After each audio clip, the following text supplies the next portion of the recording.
Welcome to NFL Live. We got breaking news out of Arizona. Adam Schefter, what do you got?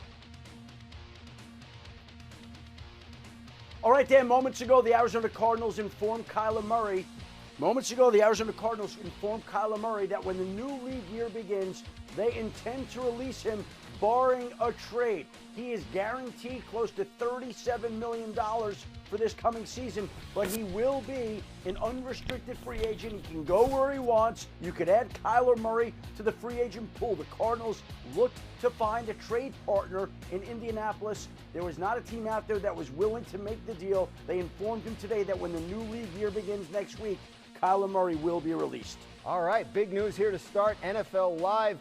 And a big addition to our crew today, Chase Daniel, making his NFL Live debut. Chase, we're going to throw you right in here. What do you think of Arizona's decision and Kyler's future? Yeah, I mean, I love it. I mean, I think that this was going to happen eventually, right? That all signs were pointing to a release.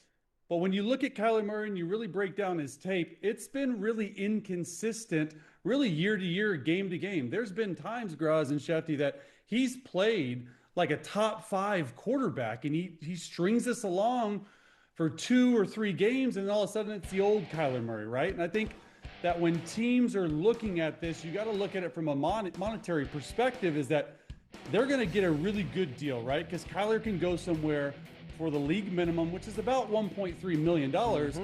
The name and the team that comes to mind over and over again is the Minnesota Vikings, right? Kevin O'Connell, everything that they have, the stacked roster that they have, he is by far right now the best available free agent. He's the best available cut candidate, all these things, draftable guy. He would be my number 1 target really on any of these quarterback needy teams. All right, we're going to have much more on this as the show goes along. This is big news of the day, but we knew there would be news today because just moments ago was the deadline for teams to designate franchise or transition tag players for this year. So, Adam Schefter, what's going on with the Colts and their big decision? Dan, the Indianapolis Colts have put the transition tag on Daniel Jones. In the history of tags, the transition tag has been used on a quarterback only twice. The Atlanta Falcons once used it on Jeff George, and now today the Colts have placed the transition tag on Daniel Jones. And what the transition tag is it saves them $6 million. He's allowed to sign an offer sheet with another team. They retain the ability to match that offer. However, they cannot tag Alec Pierce, who they still are trying to re-sign. They want to keep Pierce in Indianapolis with Daniel Jones, keep them together. Now that Jones has the tag, Pierce is slated to hit the free agent market.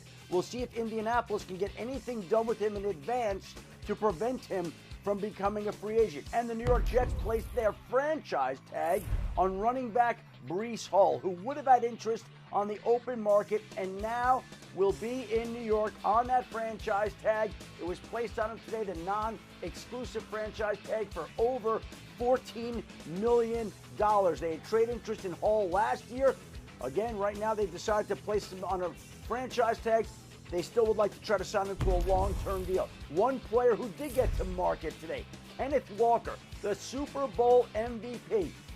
Not often you get to see a Super Bowl MVP get to free agency the very next year. It happened with Desmond Howard. It happened with Dexter Jackson. It's happened seldom, but Kenneth Walker now is poised to become a free agent when free agency begins next week, as is the Bengals edge rusher Trey Hendrickson. The long, contentious feud between those two sides is over. Trey Hendrickson's allowed to become a free agent next week. He will test the market. He will be one of the most sought-after defensive players on the board, and we'll see where Trey Hendrickson winds up, and it won't be in Cincinnati with the Bengals. He's now moving on after not being tagged today. You know, Adam, former Bengals defensive coordinator Lou Anarumo now has that job in Indianapolis, so I'm going to watch that spot for Trey Hendrickson. But the reason I bring that up, Chase, is because I want to go back to the Colts and the decision to put the transition tag on Daniel Jones and potentially let Alec Pierce get to free agency, although they still have a few days to work out a deal and prevent that. What do you make of what the Colts did today? Well, I love it for the player and the team, Daniel Jones, right? You got to figure out where Pierce is going to go, but I imagine that they're going to try to get both of these guys. But when you look at Daniel Jones, right, the tape, especially when they started.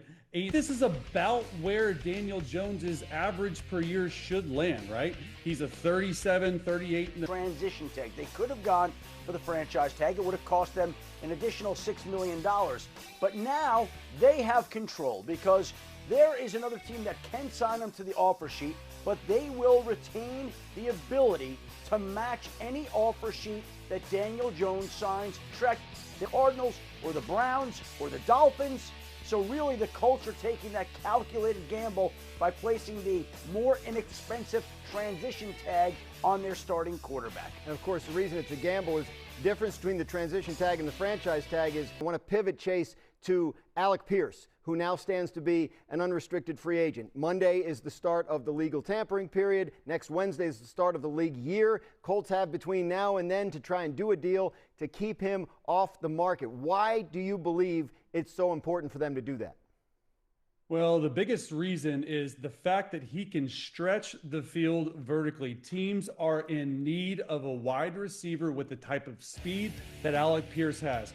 You look at his big play reel, and it is post, it is go. All these defenses nowadays, Graz and Shetty, they're playing these two-eye safety looks. So when you're in cover two, you can run the football, yes, but you still need a speed guy on the outside. He's so valuable for that. Him and Daniel Jones had a really good connection. This is a huge deal for the Colts to try and keep Alec Pierce with Daniel Jones because of the camaraderie that they have. He can stretch the field. He's their go-to guy. Look, Dan, where have we seen before a team that was interested in trying to keep Daniel Jones and another offensive weapon in their fold? That was the New York Giants, and that was Daniel Jones and Saquon Barkley, a running back, a higher profile position than wide receiver in Indianapolis with Alec Pierce. But it's not altogether different. This team, Indianapolis, has two players it wants to keep. The Giants had two players they wanted to keep. They kept one. They kept Daniel Jones for a little while before moving on from him and lost Saquon Barkley to the Eagles. The Colts now are going to try to get long-term deals done with both players. There are no assurances that they will. And if you're Alec Pierce, why would you not take this to Monday and Tuesday to the tampering? New England or Buffalo might be willing to offer. So we'll see how that plays out. Indianapolis. The Giants fans are watching. Appreciate you reminding them of how the Daniel Jones, Saquon Barkley situation worked out a few years ago. Worked out well for Daniel Jones and Saquon Barkley. Not so much for the Giants. I do believe that having Daniel Jones in the fold for sure is a helper in terms of getting Alec Pierce, getting Alec Pierce to stay in Indianapolis. We had surprise news, Adam, out of Chicago today. What is it? This was a stunner. The Chicago Bears Pro Bowl center, 27-year-old Drew Dahlman, informed the team that he now plans to retire from the NFL. Played at Stanford, very smart. Does that sound familiar? Drew Dahlman's father played in the NFL. He's seen the effects that the game can have up close and personal, and after a certain amount of time, he just decided, after playing 4 years in Atlanta and 1 in Chicago, that he's had enough playing football. Remember, he was one of Chicago's big free agent additions last offseason, along with Joe Thuney and Jonah Jackson, to fortify the Bears' offensive line. Now, the Bears have a gaping hole at center. They lose their Pro Bowl center. Ben Johnson's used to this in Detroit. The Lions lost Frank Ragnow to retirement. Now the Bears have lost Drew Dahlman to retirement. Not a simple spot to consider or to be in, considering that their left tackle spot and their left tackle Ozzie Trujillo ruptured his patella tendon in the playoffs. So they are down some offensive linemen and need to find some upgrades in Chicago on a unit they upgraded last year. Chase, you played quarterback. I've always thought that the center-quarterback relationship is one of the closest and most unique in all of sports. How big a deal is this loss for Caleb Williams? Well, it's a huge deal. For one, he's the center, right? He's the guy who snaps you the football. But ultimately, at the line of scrimmage, when you watch the film and you really break it down, Drew Dahlman was calling all the protections, whether it's the run game protection, whether it's the pass game protection. And it was really key in Caleb Williams' development. When Shefty, tweeted this out. I was in awe. I was completely flabbergasted and surprised because, when you are a quarterback, you'll have a certain comfort level with certain centers, how they see things, what we should go to, how they call. It just puts a little bit more on Caleb Williams' plate. They're without a Pro Bowl type guy too. He's the leader of the big uglies up front, man. This is a massive, massive loss. Bears join the ranks of the teams out there looking for interior offensive line help this offseason. Could be a really good year to be a free agent guard or center. We are just getting started on NFL Live. Breece Hall officially franchise tagged by the Jets. What does this mean for New York going forward? Shefty's back with the details. And with Kyler Murray's future in Arizona now decided, is Ty Simpson the answer for the Cardinals? Jordan Reed thinks so, and he'll join us to discuss when we come back. You're watching NFL Live. Today is the franchise tag deadline, and the Jets have used the franchise tag on running back Breece Hall. He is one of the fastest backs in the NFL. According to NFL Next Gen stats, averaged 10.8 miles per hour at the line of scrimmage on rushes, the second fastest among players with at least 250 carries over the last 2 seasons. Only guy faster was Atlanta's Bijan Robinson. Breece Hall posted this on X after he was tagged. Quote, always been the type to bet on myself. Been working. See y'all soon. Chase, the Jets and Breece Hall had been working on a long-term deal. Presumably they will continue that work, but the franchise tag over $14 million. The transition tag would have been right around $11 million. Is this worth it for a running back? I think so. Look, he's one of 5 players since 2023 with 2,500 rushing yards and over 150 receptions. And I say that because he's a true 3-down back. We talk about positional value a lot with running backs, right? He can do it all. He can catch out of the backfield. He can run in between the tackles. He can protect on 3rd down. Meanwhile, he's only 24 years old. Yeah. I know there was a lot of talk about the transition tag, Graz, but he's worth that $14 million, and he's one of the Jets' best players. He's a productive player in the pass game. He's a leader. I'm in the business. I don't know about you guys, but I don't like to lose my best players. Look, the Jets have a lot of cap space. They have 5 first-round picks the next few years. So I love this pick a lot. You have to score points when you play offense, Graz, and this guy is a guy who helps you do that. That's an outstanding point about his age. You just don't see like 24-year-old free agents out there, so makes sense for the Jets to hold on to him. Might also tell us something about where this running back market is going. Adam, the Jets' bigger problem is who's going to hand the ball off to Breece Hall. What is their plan at quarterback? I think right now they're going to go into free agency and see who they can come up with. There are a whole lot of options out there right now, Dan, and I think that until they figure out what they're doing there, then they might not have clarity on Justin Fields, who remains on the roster. Everything is sort of up in the air right now with all the quarterbacks who are out there. You have Kyler Murray added to the mix today. Malik Willis is going to be a free agent. We have Tua Tagovailoa, who's expected to join that pool.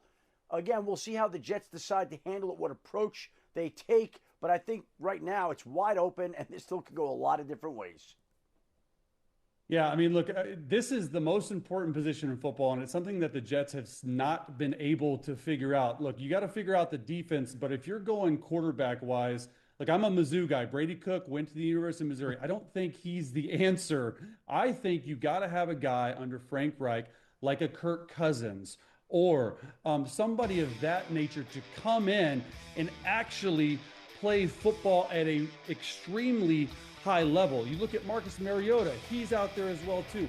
Both of these guys know that they're going to be bridge quarterbacks because you have 3 first-round picks next year. I would not go out. I would not draft a guy in the first round. I would not do any of that based on the class. And I know we talk about this class was supposed to be really good. Next year's class, Arch Manning, Julian Say, and Dante Moore, I think they got to have that in their future. But I would say, hey, sign a veteran like Kirk Cousins or Marcus Mariota to come in and compete and sort of right the ship. Funny you mentioned the draft because we do have one of our outstanding draft analysts, Jordan Reed, joining us now on NFL Live. Jordan, you just did a 2-round post-combine mock draft. Jets have 2 picks in the first round. They got 2 picks in the second round. Which way do you see them going? I think you guys hit the nail on the head. They shouldn't be in a rush to draft a quarterback this year. 5 first-round picks over the next 2 years. They need building blocks on the roster. And honestly, I don't think they're far away offensively outside of quarterback. I like the areas that they have addressed in years past, getting the 2 offensive tackles in Olufashion and also Armand Membu. But this year, it's time to address the defense. And I have them starting off with Arvell Reese, who I think is one of the best defensive players in this year's class. Linebacker, edge rusher, it doesn't matter. You need those building block type of players on Aaron Glenn's defense. You need somebody that can disrupt as well. He's able to do that. Figure out what position he's going to play. It doesn't really matter. You need these blue chip types of players on the defense. Arvell Reese definitely brings that right away from day one. Jets with a lot of picks and a lot of decisions to make here over the next couple of months. We have a lot more to do on NFL Live. When we come back, we're going to get back to the breaking news that the Arizona Cardinals are planning to release quarterback Kyler Murray at the start of the league year next week. Kyler just put out a statement, and we will bring it to you next. Stay tuned. You're watching NFL Live. Our show out of Arizona. Adam, get everybody caught up. Well, the Arizona Cardinals informed Kyler Murray today that when the new league year begins next week, that they intend to release him if they cannot find a trade partner. That trade partner is not expected to materialize. They had conversations at the Combine. There was not a lot of interest then. Kyler Murray is due $36.8 million in guaranteed money for the upcoming year. And that means that with that guaranteed money coming in, Arizona will play him this week or this year, and Kyler Murray can choose where he'd like to go and play at the number that he'd like to play at. So if he prefers to go to a team where he could back up a quarterback and be in a strong organization, that's his choice. If he wants to be a starter and make more money, he can do that.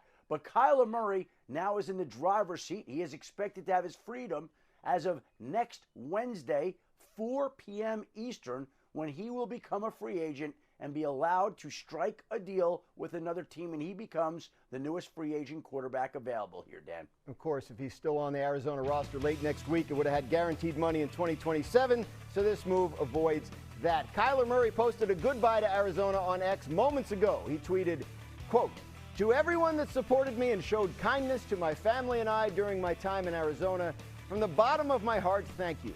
I wanted nothing more than to be the one to end the 77-year drought for this organization. I am sorry I failed us.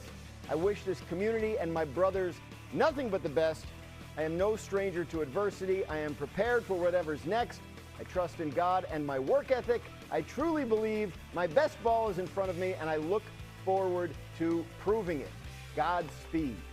So Kyler out in Arizona, and how about this? Jordan Reed has the Cardinals trading back up into the first round to take a quarterback at 28 overall in his latest mock draft. That quarterback is Ty Simpson of Alabama. So, Jordan, take us through your thought process there on the Cardinals landing Ty Simpson. Well, one of the worst kept secrets at the Combine was Kyler Murray not being on the roster next year for the Arizona Cardinals. So my thinking behind that was, this is a clear landing spot for a young quarterback. And then also, how about them catapulting over the Rams, who I think is another team that could be in the market for a young quarterback that's in the division as well. You look at the landing spot for him with Mike LaFleur that has a lot of Sean McVay type of principles. I think Ty fits really well in that type of offense just because he's really good with playing on time. He does really well with exhausting progressions, getting to that third, fourth, fifth option, all the way back to the backside dig and the check down, which is some of the things that he's going to have to do in the Fleur's offense. They also have Jacoby Brissett already there under contract. We'll see if he's going to be there this upcoming season. But you have to remember, Ty only has 15 career starts, which is very dangerous territory when we're talking about taking a quarterback in the first round. So he's not going to be ready initially. So you have to have that placeholder in place. But as far as the schematic fit, I really like it with LaFleur's offense. Yeah, I couldn't agree more. And when you said jump up above the Rams, I agree with you because I really like his fit with the Rams in Sean McVay. If not, then why not go to Arizona and Mike LaFleur? And you look at this offense, right? It is all timing-based offense. Put Ty Simpson under center, put him in the shotgun, run some RPOs, very intermediate and short routes or thrown, a lot of motions, a lot of personnel groupings to try and trick the defense. And you hit the nail on the head, Jordan. I think that he does need to actually sit for a little bit. That's why I like the Rams for him. So if he does end up getting to the Arizona Cardinals, I like the fact that Jacoby Brissett may be playing and starting, similar to sort of like a Drake May type thing, which he's had that happen before. I just think that Ty Simpson definitely needs a little bit of help getting ready to make that next jump to the NFL.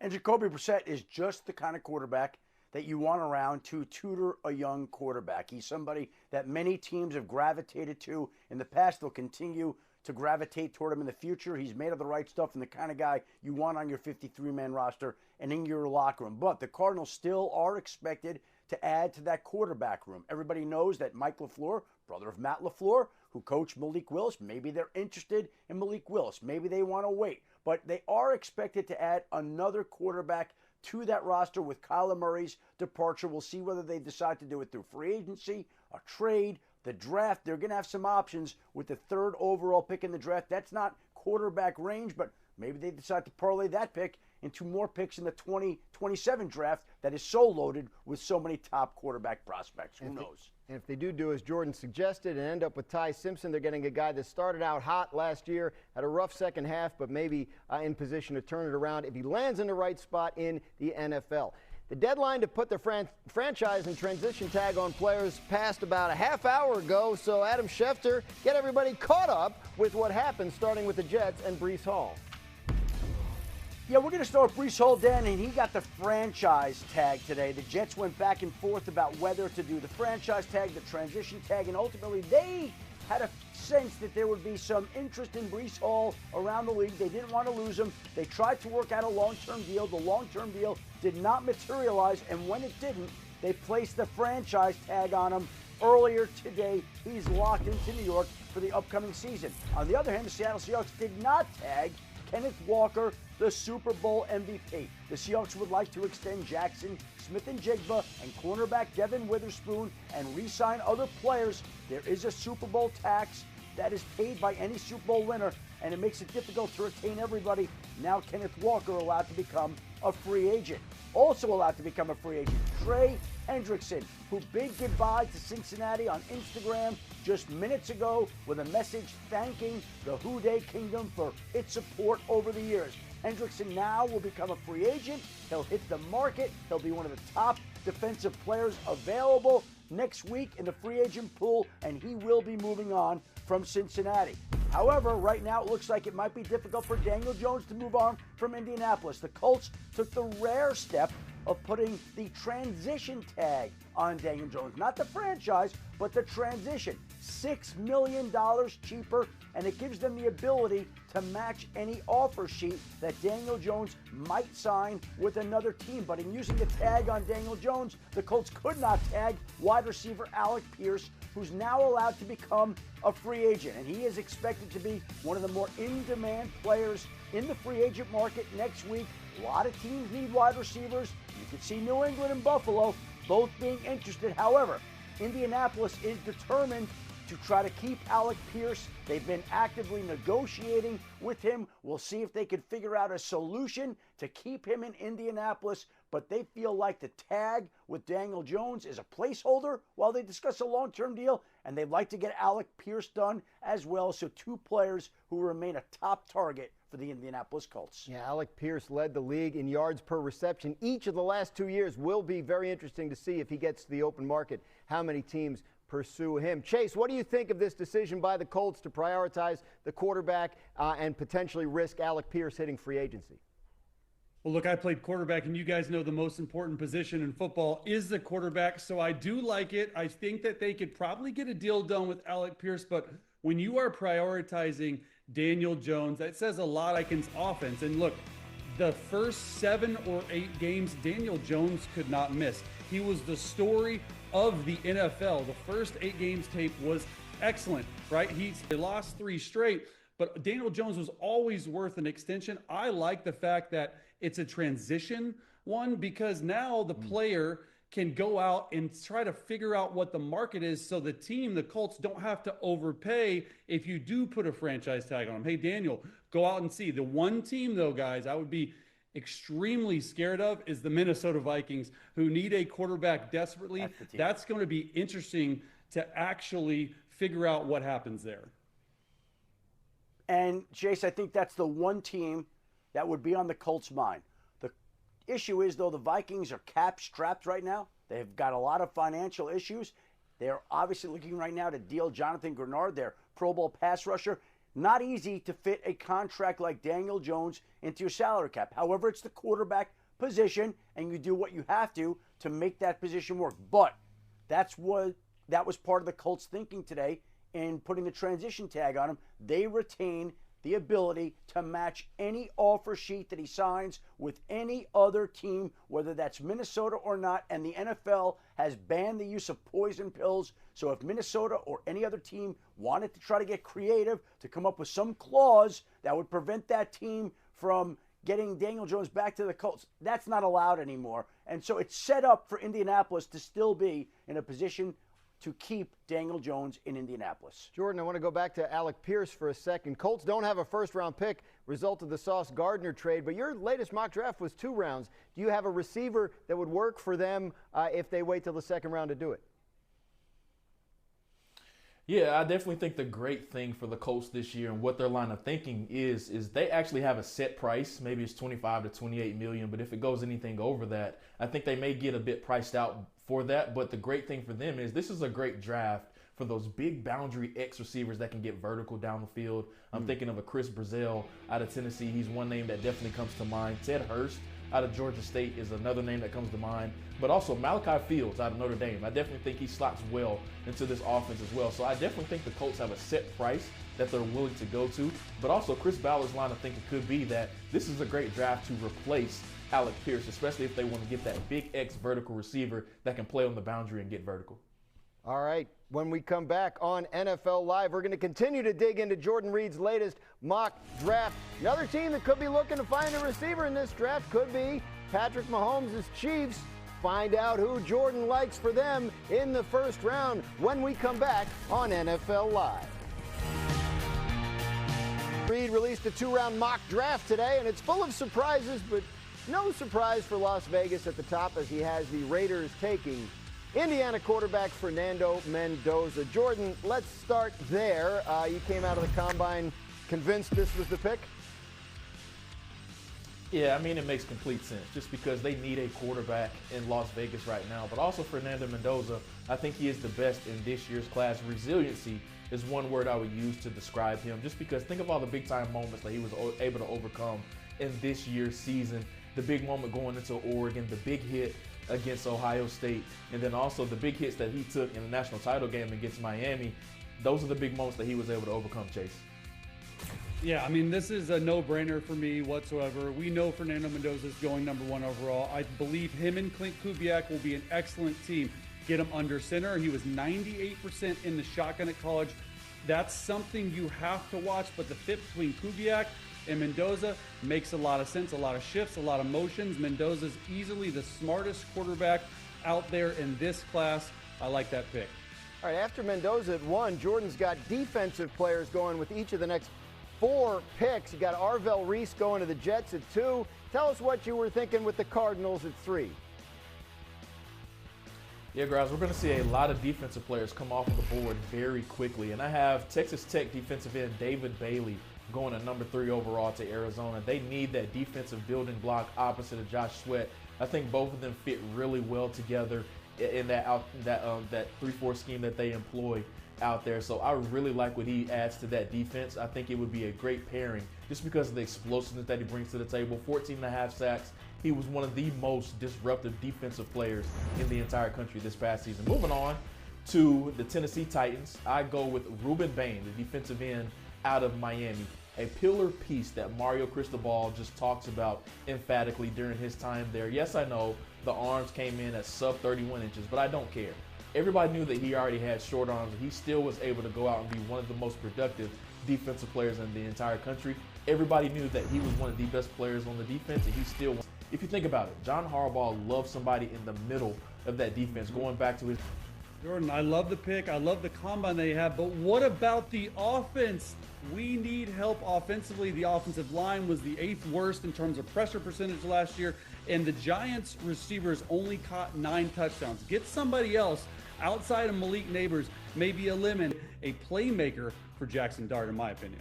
Speaking of offense and playmakers, Jordan has the Saints taking Notre Dame running back Jeremiah Love at number 8. Love compared himself to someone the Saints know well last week. Take a listen. I would say my best comparison would be Alvin Kamara. I would say him. He's the most complete back that I've seen. Can do a little bit of everything. Can make plays when you need him to. So definitely him. All right, it's a lot coming together. Laura's wearing Saints colors in that interview. Jordan, what do you think about Love and the Saints? Why do you like that fit? It's all about surrounding Tyler Shuck with adequate weapons. And you have to remember, Alvin Kamara, the name that he mentioned, is going to be 31 years old, and he's entering the final season of his deal. So why not go ahead and get the heir apparent behind him? Jeremiah Love adds so many things to the running game, but an underrated part about his game is what he adds in the passing game. He brings that Jahmyr Gibbs type of fear factor to the table where you can play him in the slot, you can line him up out wide, you can line him up in the backfield too. That's why I love the fit. You're telling me the best overall player from top to bottom in the entire draft will be there at 9 for the Saints? Sign me up. Look, I was there in 2017 when the Saints drafted Alvin Kamara. I saw firsthand his development. I think that this guy right here, Jeremiah Love, he can be better. He has a ceiling of that. He's a 3-down back. He's explosive. He's exactly what Tyler Shuck and the Saints need to make that next jump offensively. I like that pick a lot. That was the pick at 8 for the Saints. At number 9, Jordan makes Patrick Mahomes and Chiefs fans everywhere happy by giving the Chiefs a receiver. Jordan, take us through your thought process there. Well, the Chiefs desperately need somebody that can defeat man coverage, and there was nobody better in the country last season than Carnell Tate.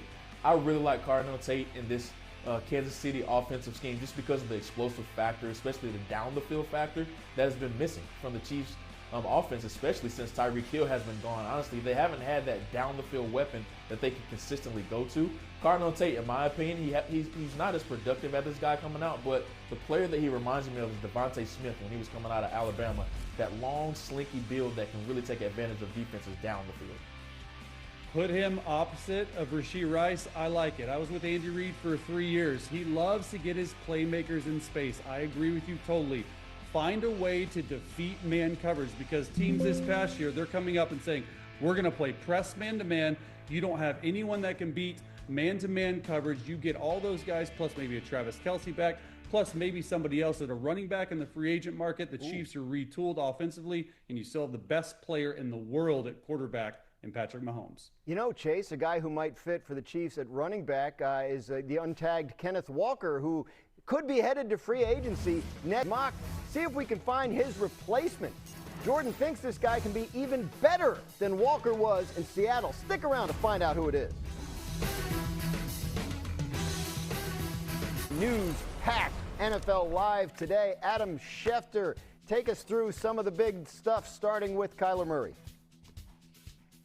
Dan, the Cardinals informed him today that they plan to release him when the new league year opens next Wednesday, which means Kyler Murray will dollars in guaranteed money this year, and he will have the ability to move on and join this free agent class of quarterbacks. Kyler Murray moving on from Arizona. And the surprise news of the day, the Bears Pro Bowl center, Drew Dahlman, informed the team that at the age of 27 years old, after just 5 NFL seasons, 4 in Atlanta, last year in Chicago, he has decided to leave the game of football and retire. He's seen the type of effect the game has had on his father. He is getting out now. It was a surprise to the Bears, who put so much energy and focus into rebuilding their offensive line a year ago, and now the Bears will have to address the center position again. Big hole to fill there for Ben Johnson, Caleb Williams and company. This was also the day of the franchise tag deadline. So what happened with a couple of running backs starting in New York?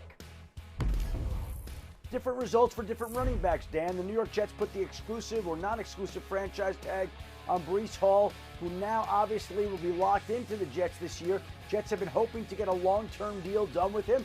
Doesn't sound like the sides got overly close to getting that done. Both sides can continue to try. They have until July 15th to work out a deal, but Breece Hall now is under the franchise tag, whereas in Seattle, the Super Bowl MVP Kenneth Walker is allowed to get to the market. He was not tagged at all. He will be a part of the free agent group next week. It won't be long before he has a new home and a new team next week as he talks to teams about getting a deal, but he is expected to be moving on from Seattle unless somehow Seattle steps up with a big offer, but it didn't tag him today, and now Kenneth Walker is free to leave and seek greener pastures. Yeah, you would think with Breece Hall sitting there now at 14.3, that's got to be at least what Walker's looking for. Probably not going to get that from Seattle. Chase, do you like this decision by the Seahawks? I do, but I don't necessarily agree with it so much. As like, hey, when you have a guy who is a Super Bowl MVP, who brings you that caliber of run, you look at his postseason only, and the dude absolutely put on a show. I believe that he's going to get that $14, $15 million draws like you were talking about.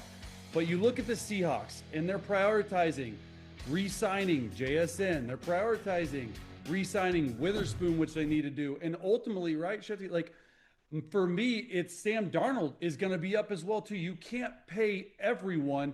A lot of times when you win your Super Bowl, a lot of times you bring everyone back, right? You can't do that. Go test the market. If there's a certain amount that they want to pay, then they do. But this is going to be a huge loss for the Seattle Seahawks. Yeah, Jordan, you got somebody in the draft that would work as a Walker replacement if they do lose him? Yeah, I actually had them going with Mike Washington Jr., the running back out of Arkansas, who is by far one of the biggest combine risers in this year's draft. 6'1", 233 pounds. He ran a 4.33 40-yard dash. He was super productive this past season. Very similar to Kenneth Walker. He is that bull in the china shop of where he can run in between the tackles, but also he brings a lot of value in the passing game as well. So look for him to go somewhere in that late day 2, early day 3 range. I wouldn't be surprising if they target him at 64. But also, this is a great draft for running backs, especially in those mid rounds, whether it's 2nd, 3rd, or 4th round. Jonah Coleman out of Washington is another name to keep an eye on. Jadarian Price out of Notre Dame, who a lot of people have 2nd round grades on throughout the league. So this is a great draft to need a running back in those mid rounds. Seattle also still has Zach Charbonnet, though he's going to be coming off of a significant injury. Chase, if you're Kenneth Walker, which teams should be after you in free agency? Well, Graz, you teased with it. It's the Chiefs. Without a doubt, it's the Chiefs. Look, they got Patrick Mahomes. They have the weapons. They have everything that they need. They've struggled in past years to actually get the run game going. They're losing 2 guys this year. They're going to need somebody like Kenneth Walker, not only in between the tackles, but someone who's a speed threat that can take vertical down the football field. And he's a much better catcher of the football out of the backfield. You take some pressure finally off of Patrick Mahomes. The Chiefs, for me, make a lot of sense. Another one, maybe the Jaguars sniffing around. Yeah, I think there's a group of teams from 4 to 9 in this draft that you could look at and say any one of them would be a good fit for Kenneth Walker, because nobody knows if Jeremiah Love is going to last to their particular spot. And if you want to just solve and address the issue right away, not have to worry about it, you can go with Kenneth Walker. There's also a team out west. The Denver Broncos will be looking to add another running back. Perhaps they jump into the mix on Kenneth Walker. There are going to be a group of really strong running backs in this free agent class. Kenneth Walker, Travis Etienne, Kenneth Gainwell, Rico Dowdle, Tyler Algier. A lot of good running backs available, and there can't be lucrative homes for everybody. In total, we want to recap, 4 players got tagged this NFL offseason. 3 got the franchise tag, which means a team could offer them a contract, but would have to give their current team 2 first-round picks if that team chose not to match it. Daniel Jones got the transition tag, which costs less, but if another team makes an offer and the Colts don't match it, they get no draft picks. So that's the list of tagged guys. Chase, you're new here. You may not know. The one we're going to talk about the most is George Pickens of the Dallas Cowboys. What do you make of the Cowboys' decision and Pickens' chances to be on the team next year? I like it. I wasn't a huge fan when he ended up getting traded and signed, but I like the fact that they're keeping both CeeDee Lamb and George Pickens around. You look at what Dak Prescott was able to do. Really, through the first 12 games of the year, I thought Dak Prescott was playing better than any quarterback in football, including Matthew Stafford. And that's because they have a George Pickens outside. Huge contested catch guy. You have CeeDee Lamb in the slot, Javonte Williams. This is going to be a Dallas team. If they can figure out defensively what they are, that is going to make a run. I really believe that. Yeah, Dallas obviously needs to do a lot of work on the defense to catch up with that offense that was so outstanding for them last year. Thanks for watching. That went quick. A lot of news on today's NFL Live. We'll be back tomorrow. It all comes down to this.